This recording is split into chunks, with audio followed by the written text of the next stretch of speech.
Mushroom biryani எப்படி செய்யலான்னு பார்க்க போகிறோம். இந்த மஷ்ரூம் பிரியாணிக்கு என்னென்னலாம் தேவையான பொருட்கள் நம்ம பார்க்குறோம். ஃபஸ்ட்டு ஒரு பிரியாணி இலை எடுத்துக்கோங்க. ஒரு சிறிதளவு பட்டை, தேவையான ஒரு அரை ஸ்பூன் வந்து சோம்பு எடுத்திருக்கேன். இது ஆப்ஷன் தான், தேவையில்லைன்னா விட்டுடலாம். 2 நட்சத்திர சோம்பு, 2 ஏலக்காய், 3 கிராம்பு, கஸ்தூரி மேத்தி இலை எடுத்திருக்கேன். இது ஒரு சும்மா வாசனைக்காக போடுறதுக்காக நான் எடுத்திருக்கேன். இது வேணும்னா போடுங்க, இல்லைன்னா விட்டுருங்க. அப்புறம் 2 பூண்டு, ஒரு தக்காளி, 2 பெரிய வெங்காயம், கொஞ்சம் இஞ்சி எடுத்திருக்கேன், ஒரு அரை லெமன் எடுத்திருக்கேன், கொஞ்சம் ஒரு கைப்பிடி அளவு கொத்தமல்லி, கைப்பிடி அளவு புதினா எடுத்திருக்கேன், 200 கிராம் மஷ்ரூம் எடுத்திருக்கேன். 200 கிராம் மஷ்ரூம் அளவுக்கு வந்து 200 கிராம் வந்து அரிசி போட்டால் பிரியாணி நல்லா சூப்பராக இருக்கும், அதுக்காக எடுத்திருக்கேன். இதில் வந்து அரை ஸ்பூன் கரம் மசாலா, 1 ஸ்பூன் மசாலா போட்டிருக்கேன், வீட்டு மசாலா தான் போட்டிருக்கேன். இதில் வந்து உங்களுக்கு பிரியாணி மசாலா கடையில் வாங்கி போட்டால் தான் நல்லாயிருக்கும் அப்படின்னா பிரியாணி மசாலாவே 1 ஸ்பூன் போட்டுக்கோங்க. ஒரு அரை ஸ்பூன் வந்து கரம் மசாலா போட்டுக்கோங்க. தேவையான அளவு உப்பு எடுத்திருக்கேன். இப்போ நம்ம அரிசியை வந்து கழுவிட்டு ஊற வச்சுருக்கோம். இது வந்து நம்ம வதக்குற வரைக்கும் இது வந்து ஊறினா போதும். அதனால் வந்து இப்போ நம்ம செய்ய போகிறோம், அது வதங்குற வரைக்கும் ஒரு 20 மினிட்ஸ் ஊறினா. இப்போ நம்ம ஸ்டவ் ஆன் பண்ண போகிறோம். இப்போ பிரியாணி செய்கிறதுக்கு தேவையான பாத்திரத்தை வாஷ் பண்ணிவிட்டு நான் வச்சுருக்கேன். இதில் கொஞ்சம் தண்ணிலாம் இருக்குது பாருங்கள், அதெல்லாம் வந்து ட்ரை ஆகட்டும். ஒரு 2 மினிட்ஸில் ட்ரை ஆயிரும். ட்ரை ஆனதுக்கப்புறமா நம்ம கொஞ்சம் ஆயில் ஊற்ற போகிறோம். இப்போது ட்ரை ஆகுற வரைக்கும் நம்ம கொஞ்சம் நேரம் வெயிட் பண்ணுறோம்.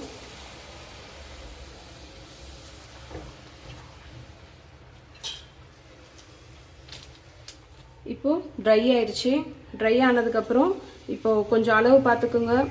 ஒரு 2 குழிக்கரண்டி அளவுக்கு பிரியாணிக்கு தேவையான அளவு எண்ணெய் ஊற்றுறேன். இது ஊற்றுனதுக்கப்புறமா நம்ம நெய் ஊற்ற போகிறோம். நெய் வந்து உங்களுக்கு பிடிக்கல அப்படின்னா இன்னும் ஒரு எக்ஸ்ட்ரா 1 ஸ்பூன் கூட ஆயில் ஊற்றிக்கலாம் நீங்கள். இது வந்து நம்ம சும்மா சன்ஃப்ளவர் ஆயில் தான் எடுத்திருக்கேன். உங்களுக்கு என்ன ஆயில் பிடிக்குமோ அந்த ஆயிலில் நீங்கள் செய்யலாம். இப்போ நான் வந்து ஃப்ளேம் வந்து ஹை ஃப்ளேமில் தான் வச்சுருக்கேன். ஹை ஃப்ளேமில் வந்து இது பொரிஞ்சதுக்கு அப்புறமா வந்து நம்ம சிம்மில் மாற்ற போகிறோம். இப்போ நம்ம வந்து ஒரு பிரியாணி இலை, சொன்ன மாதிரி பிரியாணி இலை, ஒரு பட்டை, கொஞ்சம் சோம்பு, 2 நட்சத்திர சோம்பு, 2 ஏலக்காய், 3 கிராம்பு போட்டுட்டு கொஞ்சம் கஸ்தூரி மெத்தி இலைய எண்ணெயிலே போட்டு பொரிக்கிறோம். இது நல்லா பொரிஞ்சு வந்ததுக்கப்புறமா நம்ம இஞ்சி பூண்டு பேஸ்ட்டு போட போகிறோம். இஞ்சி நம்ம சொன்னோம்ல, ஒரு சிறிதளவு இஞ்சி எடுத்துருக்கோம். பூண்டு போடுறேன். இப்போ 2 பூண்டு வச்சுருந்தோம்ல, அந்த பூண்டை உரித்து நல்லா தட்டி வச்சுருக்கேன். ஸோ இது லேசாக லைட்டாக ப்ரௌன் கலரில் வந்துருச்சு. இந்த ப்ரௌன் கலர் வந்ததுக்கப்புறமா நம்ம இது நான் சொல்ல மிஸ் பண்ணிட்டேன், ஒரு 3 பச்சை மிளகா, உங்களுக்கு காரம் வேணும் அப்படின்னா இந்த 3 பச்சை மிளகா போட்டுக்கோங்க. பச்சை மிளகா போட்டாலும் கொஞ்சம் டேஸ்ட்டாக தான் இருக்கும்.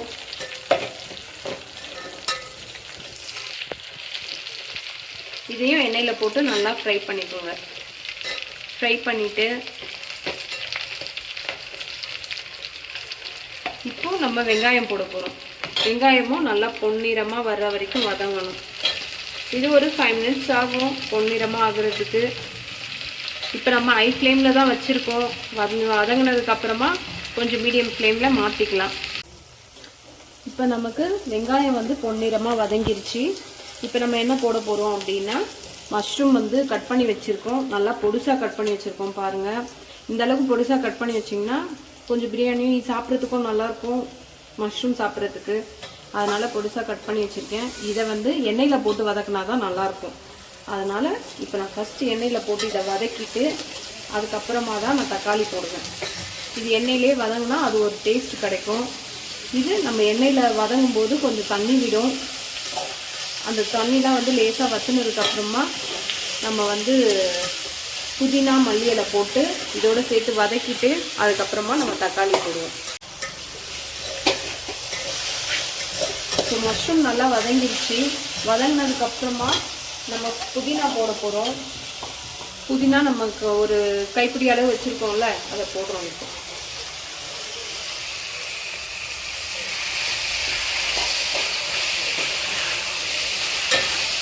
இப்போ புதினாவோடு சேர்த்து கொஞ்சம் மல்லியும் போடுறோம். கடைசியாக நான் கொஞ்சம் மல்லி வந்து டெக்கரேட் பண்ணுறதுக்காக வச்சுருக்கேன். இது எண்ணெயில் நல்லா வதங்கிடுச்சு. ஒரு நிமிஷம் வதங்கினா போதும். இது நல்லா எண்ணெயில் வதங்கிடுச்சு. எண்ணெயில் வதங்கினதுக்கப்புறமா நம்ம ஒரு தக்காளியை வந்து சின்ன சின்னதாக கட் பண்ணி வச்சுருக்கோம்ல, அந்த தக்காளியை இப்போ இதோடு சேர்த்துக்கிறோம். இப்போ தக்காளி நல்லா வதங்கி வந்துடுச்சு. வதங்கி வந்ததுக்கப்புறமா இப்போ நம்ம வச்சுருந்தோம்ல 1/2 ஸ்பூன் கரம் மசாலா, 1 ஸ்பூன் மசாலா வச்சுருந்தோம்ல பிரியாணி மசாலான்னு, அதை எடுத்து நம்ம போட்டுக்கிறோம். போட்டுட்டு இந்த எண்ணெயிலேயே இந்த பிரியாணி மசாலாவை நல்லா வதக்குறோம்.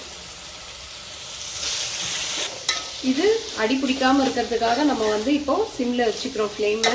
இப்பயே வாசனை கொஞ்சம் வர ஆரம்பிச்சிருச்சு. இப்போ நம்ம இந்த டம்ளர் வச்சுருந்தோம்ல, இந்த டம்ளரில் வந்து 2 டம்ளர் தண்ணி ஊற்ற போகிறேன். இதில் இப்போ 2வது டம்ளர் தண்ணி ஊற்றி முடிச்சிட்டேன். இப்போ இது நல்லா கொதிக்கட்டும். கொதிச்சா இந்த பச்சை ஸ்மெல் எல்லாமே போயிடும். போனதுக்கப்புறமா நம்ம அரிசி போடணும். இப்போது இதில் நம்ம தேவையான அளவுக்கு உப்பு எடுத்து வச்சுருக்கேன். தேவையான அளவு உப்பு போட்டிருக்கேன். இப்போ ஃப்ளேமை வந்து ஹை ஃப்ளேமில் வச்சுருக்கேன். இப்போ நல்லா கொதிக்கட்டும். இப்போ அரிசி போடுற வரைக்கும் ஹை ஃப்ளேமில் தான் இருக்கும். அரிசி போட்டதுக்கப்புறமா தான் நம்ம வந்து மீடியம் ஃப்ளேமுக்கு மாற்றுவோம். அது வரைக்கும் நீங்கள் வந்து ஹை ஃப்ளேம்லேயே வச்சுக்கோங்க. இப்போ நல்லா ஒரு கொதி வந்துருச்சு. கொதி வந்ததுக்கப்புறமா பாதி லெமன் வச்சுருக்கோம்ல, அதை நான் வந்து புளிஞ்சி வச்சுருக்கேன். அதை வந்து இதில் ஊற்றிடுறேன். லெமன் எதுக்காக ஊற்றுறோம் அப்படின்னா வந்து சாப்பாடு வந்து ஒன்றோட ஒன்று ஒட்டாமல் கொஞ்சம் குலையாமல் இருக்கிறதுக்காக தான் ஊற்றிருக்கேன். இப்போ நல்லா கொதிக்க ஆரம்பிச்சிருச்சு. கொதிக்க ஆரம்பிச்சதுக்கப்புறமா வந்து இப்போ நம்ம வந்து அரிசி போட ஆரம்பிச்சிடலாம். அரிசி போட்டு முடிச்சாச்சு. இந்த ஸ்டேஜில் வந்து உப்பு கரெக்டாக இருக்கான்னு பார்த்துக்குங்க. ஒரு சிலருக்கு உப்பு போட கரெக்டாக தெரியும், ஒரு சிலருக்கு உப்பு கம்மியாக போடுவீங்க. அதனால் இந்த ஸ்டேஜில் ஒரு கல் உப்பு வந்து அதிகமாக இருக்கணும். ஒரு கல் உப்பு அதிகமாக இருந்தால் தான் இந்த சாப்பாடோடு சேர்ந்து வெந்து வரும்போது நமக்கு வந்து உப்போட அளவு கரெக்டாக இருக்கும். கொஞ்சம் நேரம் பாத்திரத்தை போட்டு மூடி வைங்க. கொஞ்சம் சாப்பாடு வெந்து வரும். வெந்து வந்ததுக்கப்புறமா நம்ம தம் போடலாம். இப்போ நம்ம பார்த்தோன்னா தண்ணி வந்து ரொம்ப கம்மியாக தான் இருக்கும், லேசாக தான் இருக்கும், கொஞ்சம் தான் இருக்கும். இந்த மாதிரி ஸ்டேஜில் நம்ம தம் போட போகிறோம். தம் போட்டு சிம்மில் வச்சுட்டு ஒரு 20 to 25 மினிட்ஸ் வரைக்கும் வைக்க போகிறோம்.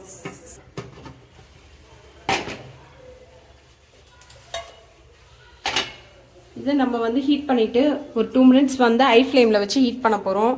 ஹை ஃப்ளேமில் ஹீட் பண்ணிவிட்டு இதை வந்து நம்ம அப்படியே தூக்கி வைக்க போகிறோம். இதில் தூக்கி வச்சுட்டு நம்ம வந்து சிம்மில் வந்து இனிமேல் டைம் கால்குலேட் பண்ணிக்கோங்க. ஒரு 20 to 25 மினிட்ஸ் வந்து சிம்மில் தான் இருக்கணும். கொஞ்சம் வெயிட் போடுறதுக்காக வந்து இந்த உரல் எடுத்து மேலே வச்சுருக்கேன். இது போட்டால் உள்ளே இருக்க ஆவிலாம் கூடிய சீக்கிரத்தில் வெளியே வராது. அதனால் நான் வச்சுருக்கேன். உங்களுக்கு நான்ஸ்டிக் பாத்திரம், மூடி உள்ள பாத்திரம் அப்படிலாம் இருந்துச்சுன்னா எந்த ஒரு வெயிட்டும் போட தேவையில்ல. அப்படியே வச்சு சமைச்சிங்கன்னா நல்லா தான் வரும். இப்போ 20 மினிட்ஸ் ஆயிடுச்சு தம் போட்டு. இப்போ நம்ம பிரியாணி எப்படி வந்திருக்குன்னு பார்ப்போம்.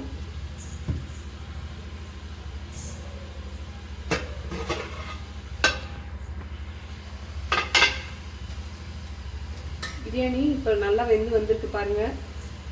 எடுக்கும்போதே தெரியுதா உதிரியாக வந்திருக்கு.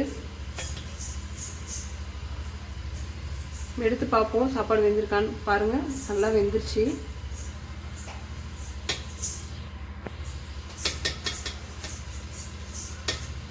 இது நம்ம அளக்கும்போது சொல்லியிருந்தோம்ல, ஒரு டம்ளர் அரிசிக்கு 2 டம்ளர் தண்ணின்னு. இது ரொம்ப பழைய அரிசி, அதனால 2 டம்ளர் தண்ணி ஊற்றிருக்கேன். அதனால வந்து கரெக்டாக வந்திருக்கு. இதே புது அரிசியாக இருந்துச்சு அப்படின்னா ஒரு டம்ளருக்கு 1.25 டம்ளர் தண்ணி ஊற்றினா கரெக்டாக இருக்கும். அப்போ தான் குலையாமல் வரும். இப்போது இது நல்லா கரெக்டாக வந்துருச்சு. பிரியாணியும் ரெடி ஆயிடுச்சு. இப்போ ரெடி ஆகிட்டோம். இப்போ நம்ம டெக்கரேட் பண்ணுறதுக்காக கொஞ்சோண்டு வச்சுருந்த கொத்தமல்லியை சும்மா லேசாக வச்சு டெக்கரேட் பண்ணுறதுக்காக போட்டிருக்கோம். அவ்வளோதான், பிரியாணி ரெடி ஆயிடுச்சு. மஷ்ரூம் தம் பிரியாணி சுவையாக ரெடி ஆயிடுச்சு. இப்போ நாங்கள் எல்லோரும் சாப்பிட போகிறோம். பிரியாணியும் நல்லா உதிரியாக வந்திருக்கு. நீங்களும் சமைச்சு சாப்பிடுங்க. இந்த வாழைப்பூ வடையும் செஞ்சுருக்கோம். வாழைப்பூ வடை எப்படி செய்யணும்னு சொல்லிட்டு உங்களுக்கு சாப்பிடணுன்னு ஆசையாக இருந்துச்சுன்னா வீடியோவோட லிங்க் வந்து டிஸ்கிரிப்ஷனில் கொடுத்துருக்கோம். அதை நீங்கள் போய் பார்த்துட்டு செஞ்சு சாப்பிடுங்க. என் பிள்ளை இப்போ சாப்பிட்றதுக்கு ரெடி ஆகிட்டான், இந்த வாழைப்பூ வடை தரணும்னு சொல்லிட்டு. அதுக்காக தான் இப்போ வந்து சவுண்ட் விட்டுட்டு இருக்கான். அவனுக்கு இதை கொடுக்கலன்னா இப்போ அழ ஆரம்பிச்சிருவான். நம்ம இதை போய் கொடுத்துருவோம்.